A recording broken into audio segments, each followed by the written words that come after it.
Hello friends, welcome to my channel. I am your host Mayank Kala. We will discuss about to bank NPA could rise to highest in 20 year. Start करने से पहले जो bank के जो NPA बढ़ रहे हैं, जो नॉन परफॉर्मिंग एसेट बन रहे हैं और जो आपके कस्टमर और बैंक में जो आनाकानी होती है उससे रिलेटेड है। मैं जैसा हूँ नहीं वैसा बताया गया है। बैंक बोला है मैं जैसा हूँ नहीं वैसा बताया गया है, हाँ नहीं बैड लॉ देने के लिए। ये राजनीति भी क्या है, ये राजनीति भी क्या है, रंग भी बड़ा अजीब होता है। ये राजनीति भी क्या है, रंग भी बड़ा अजीब होता है इसका। ये राजनीति भी क्या है, रंग भी बड़ा अजीब होता है इसका। वही दुश्मन बनता है जो सबसे करीब होता है माल्या। वही दुश्मन बनता है जो सबसे करीब होता है माल्या। जरूरी नहीं कि माल्या के तरह, जरूरी नहीं कि माल्या चोरों का एक ही हो घराना। जरूरी नहीं कि चोर माल्या की तरह सबका एक ही हो घराना। दर्द और राजनीति का रिश्ता है पुराना, दर्द और राजनीति का है रिश्ता है पुराना। अब कस्टमर बोलता है बैंक से, कंगाल हूँ आज बैंक जाने से, कंगाल हूँ आज बैंक जाने से। आम इंसान बोल रहा है आओ ना फिर से सब बर्बाद कर दो ना, आओ ना फिर से सब बर्बाद कर दो ना। ये फिर वैसा ही करो या फिर वैसा ही करो और निकालो क्रेडिट कार्ड का ढकोसला, और निकालो क्रेडिट कार्ड का ढकोसला, और निकालो खंजर, और निकालो। बैंक को बोल रहा है कस्टमर कि और निकालो खंजर जान लेंगे आज़ाद कर दो ना, और निकालो खंजर जान करने आज़ाद कर दो ना। कैसी लगी आपको ये मोटिवेशन स्पीच, कमेंट बॉक्स में बताइएगा। Let's start. ये आर्टिकल इंडियन एक्सप्रेस से लिया गया है और जो आरबीआई ने जो फाइनेंशियल स्टेबिलिटी रिपोर्ट की गई उसमें जो एनपीए क्या होता है, ये क्यों राइज किए हुआ 20 ईयर में, इसके क्या रीज़न थे, और जो एनपीए बैंक के द्वारा जो राइज 12.5% 2021 तक हो जाएगा, इसका क्या रीज़न है। जो हमारे एनपीए ग्रॉस एनपीए क्या होता है, नेट एनपीए क्या होता है, इस एनपीए की कैटेगरी किस हिसाब से डिसाइड होती है, जो कोविड-19 का एनपीए पे क्या इम्पैक्ट पड़ा, जो प्रोविजन कवरेज रेशियो पीसीआर होता है वो क्यों मेंटेन करना पड़ता है, उसके क्या रीज़न होते हैं। जो capital to risk asset ratio होता है सीएआरआर वो क्या होता है, या कैपिटल एडक्वायरी रेशियो क्या होता है। तो इस वीडियो में मैं आपको डिटेल एनालिसिस के साथ बताता हूँ। What is a NPA. NPA क्या होता है, एनपीए एक नॉन परफॉर्मिंग एसेट होता है। क्या होता है, जब कोई पर्सन, कोई इन्वेस्टर या बिजनेसमैन जब लोन लेता है और कुछ जो कैटेगरी होती है एनपीए की जो कैटेगरी होती है, यदि उस कैटेगरी के अकॉर्डिंग वो अपना रीपे नहीं कर पाता है तो उसे बोलते हैं नॉन परफॉर्मिंग एसेट। जो कैटेगरी ऑफ द एनपीए है वो डिसाइड करती है आपके 4 मानक पे। स्टैंडर्ड एसेट होता है, सब स्टैंडर्ड एसेट होता है, और जो बहुत लेट हो जाती है तो उसको डाउटफुल एसेट में रखते हैं। और जो लॉस एसेट होता है ये क्या होता है, जो स्टैंडर्ड एसेट होता है इसमें क्या होता है, उसकी जो लोन जो रीपे करने का टाइम पीरियड होता है वो 90 डेज़ का होता है एंड ऑफ फाइनेंशियल ईयर। जो सब स्टैंडर्ड एसेट होता है उसमें जो आपका रीपे करने का टाइम होता है वो 12 मंथ का होता है। उस पीरियड में, उस लेस पीरियड में उसे जमा करना होता है। जो डाउटफुल एसेट होता है, डाउटफुल एसेट जो होता है which is remain of the sub standard category, जो आपके 12 मंथ्स के जो पहले जो आपको डाउटफुल स्टैंडर्ड में रखा जाता है। डाउटफुल स्टैंडर्ड के लिए कंपनी आपकी जो बैंक होती है वो क्या करती है, अपने पास प्रोविज़न रखती है। प्रोविज़न रखती है मतलब अपने पास पहले से पैसा रखती है, मतलब 1 ईयर में 20% बैंक अपना सेव करके रखती है कि आपका जो नॉन परफॉर्मिंग एसिड है उसके प्रोविज़न हमारे पास रहें, मतलब हमारे इतने मनी अपने पास रखें। तो सेकेंड ईयर में वो 30% का प्रोविज़न अपने पास बैंक रखती है। तो थर्ड और 3 ईयर में 100% प्रोविज़न बेड और बैंक रखती है।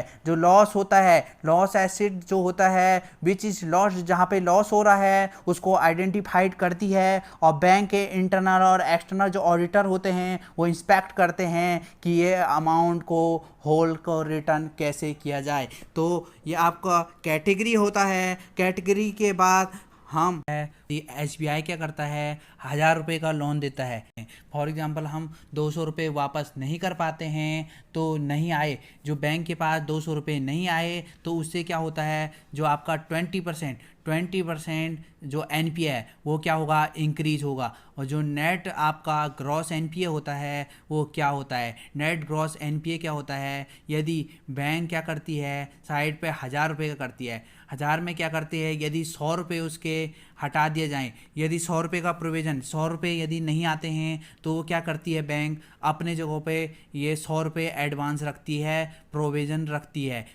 रखती है। तो इससे क्या होता है, जो लॉसेस हो रहा है, लॉसेस कितने का हुआ, 1000 में 100 रुपये वापस नहीं आए, 10% का जो लॉस हो रहा है वो आपका नेट ग्रॉस NPA होता है। ग्रॉस NPA और नेट ग्रॉस NPA में ये डिफरेंस होता है। जो आपकी फाइनेंस स्टेबिलिटी जो रिपोर्ट होती है वो 6 मंथ में आती है। जो 50% लोन है उनका जो मॉरिटोरियम है, अध्यस्तन है, वो अगस्त 31 तक के अंत में किया, जिससे जो हमारे NPA है वो इंक्रीज हुआ।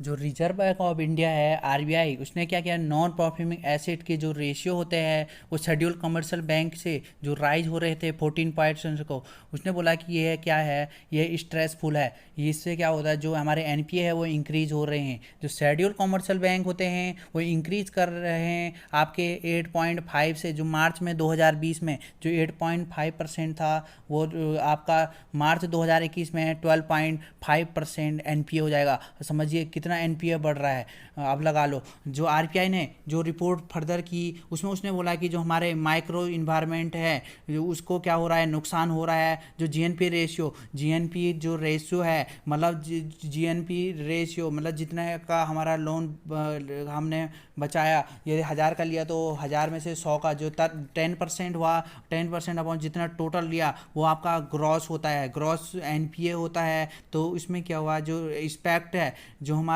इस कॉल्ड है गंभीर परिणाम है 14.7% से लेकर जो अंडर और वेरी सर्वेल स्टेट में है। जो भारत की जो फाइनेंशियल सिस्टम है जो इंडिया की, वो आपको पता है कि बहुत लचीलापन है, उसमें पूंजी की निरंतर लचीलापन के सुधार के लिए आवश्यकता है। सर्वोच्च प्राथमिकता दी जा रही है पर्यावरण संरक्षण और जोखिम से प्रबंधन के लिए। अत्यधिक जोखिम के कारण सभी के लिए प्रतिकूल परिणाम होंगे। ये आपके जो शक्तिकांत दास जी है उनका कमेंट था, उन्होंने ये बात किया, पर उन्होंने ये क्रेडिट नहीं देखा, जो उन्होंने जिम्मेदार जिसको दिया वो कोविड-19 कोरोना वायरस को दिया, पर उन्होंने ये नहीं देखा कि जो सब्सिक्वेंट लेफ्ट हुई जॉब, आपको पता ही है कि जॉब को लेफ्ट हुई कोरोना वायरस के टाइम पे, जो बिजनेस जो कोविड-19 का जो इम्पैक्ट पड़ा, ये भी बहुत इंपॉर्टेंट है। जो फाइनेंशियल जो सर्विस रिमेन जो साउंड है, RBI ने 50% जो किया, उसके बाद जो GNPA रेशियो है वो इंक्रीज हो रहा है 11.3% से लेकर के 15.2 मार्च 2021 तक, ये भी इंक्रीज हुआ। तो इसने क्या बोला कि जो आपके सेंट्रल बैंकर को फाइनेंस सेक्टर के लिए स्टेबिलिटी और कॉन्फिडेंस में लेने की ज़रूरत है। जो आपके बिजनेस और जो इन्वेस्टर हैं उनको नीड है आपके एक्सट्रीमली वॉच पर, वो वॉचफुल देख रहे हैं कि आपकी गवर्नमेंट क्या कर रही है। जो आपके शक्तिकांत दास जी है उन्होंने बोला कि IT फॉर्म जो प्लेटफॉर्म है उसको संयुक्त रूप से ज़रूरत है वर्ल्ड वाइड करने की, मतलब वर्क आपका सेम करने की, और अपने जितने भी अभी जो साइबर सिक्योरिटी के रूम नहीं है उस पर क्या करना है। इंडियन जो सेंट्रल बैंक है वो बोल रही है कि इस पर वर्क करो, जो IT के प्रोफेशनल है और सोशल डिस्टेंसिंग का फॉलो कर रहे हैं। तो जो आपकी बैंक ग्रुप है वो स्वैप रेशियो इंक्रीज हो रही है, आपका रोज बढ़ रहा है। जो FBI के जो FSR है, जो PSR है, आपको पता होगा जो PCR क्या होता है, आपका जो पीसीआर होता है वो आपका द प्रोविजन कवरेज रेशियो होता है। जो क्या होता है कि यदि कोई प्रॉफिट कमा रहा है गलत तरीके से, यदि बुरे ऋण के खिलाफ, बुरे ऋण से यदि वो प्रॉफिट कमा रहा है तो उसमें प्रावधान संकेत दिया गया है कि जो पीसीआर है इसकी जो वैल्यू है यदि ये बढ़ रही है तो जो आपका ऋण है वो यदि ब्याज कम दे रही है तो इसमें जो प्रोविजन कवरेज है इसमें ये हमारा मेंटेन रखा है, इम्प्रूव्ड हो रखा है। प्रोविजन कवरेज रेशियो आपका इम्प्रूव्ड हुआ है, आपका 65.4 से लेकर के 61.6, मतलब जो गवर्नमेंट है वो ध्यान दे रही है इस प्रोविज़न को कि जो ऋण है वो सही से जा रहा है। ऐसा नहीं है कि जो गलत तरीके से जो पैसे लगाए जा रहे हैं या प्रॉफिट कमाए जा रहे हैं, मतलब इस पे ध्यान दिया जा रहा है। तो आप समझ सकते हो कितना हो रहा है। जो कोरोना वायरस है, कोरोना वायरस का जो इफेक्ट पड़ा वो क्या पड़ा, जो आपके जितने जिम हिम है इन पे क्या हुआ, जो एनपीए है वो एनपीए इंक्रीज हुआ। जो जीएनपी रेशियो है वो क्या हुआ, कॉर्पोरेट एंड हाउस टैक्स ने डिनाइन किया कि मना कर दिया है कि हम पे जीएनपी रेशियो जो हमारा आपका एनपीए है, नॉन परफॉर्मिंग एसेट है, उस वो इंक्रीज नहीं हुआ है। जो बताया जा रहा था 8.5% से लेकर 9.3% के बीच में जो बढ़ा हुआ है, पर इसके संकेत उन्होंने मना कर दिया कि हमने आपका एनपीए नहीं बढ़ा है, हमारे जो हमने लोन लिए हुए थे, मतलब हमने पूरे लोन चुका दिए थे। The centre being divested of the commercial banks and would be 14% से लेकर के मार्च 2020 तक इसके बढ़ने के चांस है और बढ़ने के चांस है। तो इससे क्या होगा, जो हमारे कमर्शियल बैंक है उन पे ऋण बढ़ना शुरू हो जाएगा। बढ़ने शुरू होने से उनके जो रीजन होंगे वो बहुत होंगे और जो हमारे लिए नुकसानदायक भी है। जो बैंक लेवल स्ट्रेस वेट होता है आपका, अब सीआरआर आरबीआई ने जो एफएसआर ने कहा, एफएसआर ने क्या कहा कि जो बैंक स्तर के जो तनाव परीक्षण के जो परिणाम बताते हैं कि बैंकों की कुल संपत्ति 64.5% से हिस्सेदारी के साथ इस बैंक के लिए 14 जीडीपी अनुपात में थी। एसटी झटके के तौर पर जो सीआरआर को बनाए रखने के लिए विफल हो सकते हैं। इसी तरह चरम परीक्षा में जो 28 पीएसबी ने सीआरआर में 9% से नीचे आने का, सीआरआर को 9% होना बहुत जरूरी है। सीआरआर क्या होता है ये मैं आपको बता रहा हूँ। जो capital to risk asset ratio होता है, capital to risk asset ratio क्या होता है, जो मेजर ऑफ बैंक कैपिटल होती है। बैंक के पास जो मेजर करने के लिए बैंक में कैपिटल होनी बहुत ज़रूरी होती है, जिससे क्या होता है, यदि फॉर एग्जांपल मैं लोन ले रहा हूँ, 1 लाख रुपए मेरा डिपॉजिट है, तो वो बैंक के पास होना बहुत ज़रूरी है। ये हमेशा परसेंटेज फॉर्म में होता है। प्रोटेस्ट डिपॉजिटर के पैसे इसमें सेव होना चाहिए। जो आपके कैपिटल एक्वायरी जो रेशियो होता है वो भी सेम होता है। इस CRAF क्या होता है, जो tier 1 capital plus tier 2 capital upon risk weighted asset होता है। टायर 1 कैपिटल बैंक का जो प्योर कैपिटल होता है, जो बैंक में अवेलेबल होता है, वो टायर 1 कैपिटल होता है। और जो टायर 2 प्लस जो टायर 2 होता है वो बैंक का कैपिटल तो होता है और जो करवाना होता है वो कैपिटल अवेलेबल करवाना होता है, वो आपका टायर 2 कैपिटल होता है। रिस्क वेटेड अपॉन जो रिस्क वेटेड आपका होता है, वो बैंक के पास कुछ एसेट होते हैं जो बैंक के लोन और इन्वेस्टमेंट में होती है, वो आएंगे और बैंक एसेट में होता है। तो आप समझ सकते हो कि जो आपका CRR होता है वो, और जो SAR होता है, आप यदि मॉनेटरी फंड पॉलिसी की आपने वीडियो नहीं देखी तो मैं डिस्क्रिप्शन में दूंगा, तो उसमें अब मैंने SRR समझाया था। जो सैचुरेटेड लिक्विडिटी फंड होता है वो बैंक के पास होता है, मतलब कोई रिस्क फैक्टर आता है जो आपके बैंक से रिलेटेड जो भी फ्रॉड होते हैं उससे यदि होते हैं तो वो आपको मेंटेन रखना होता है और आपके वो सिक्योरिटी के रूप में होता है। जो कैपिटल रिस्क एसेट रेशियो होता है ये आपके कस्टमर के जो डिपॉजिट होते हैं उसको ध्यान में रखना होता है। आप रिपोर्ट पढ़ेंगे हम क्या होता है। जो CRR होता है वो 9% से यदि नीचे आ गया तो आपके जो बेसल नॉर्म्स होते हैं इसमें क्या होता है, आपके नीचे आने की जो संभावना होती है वो ज़्यादा होती है।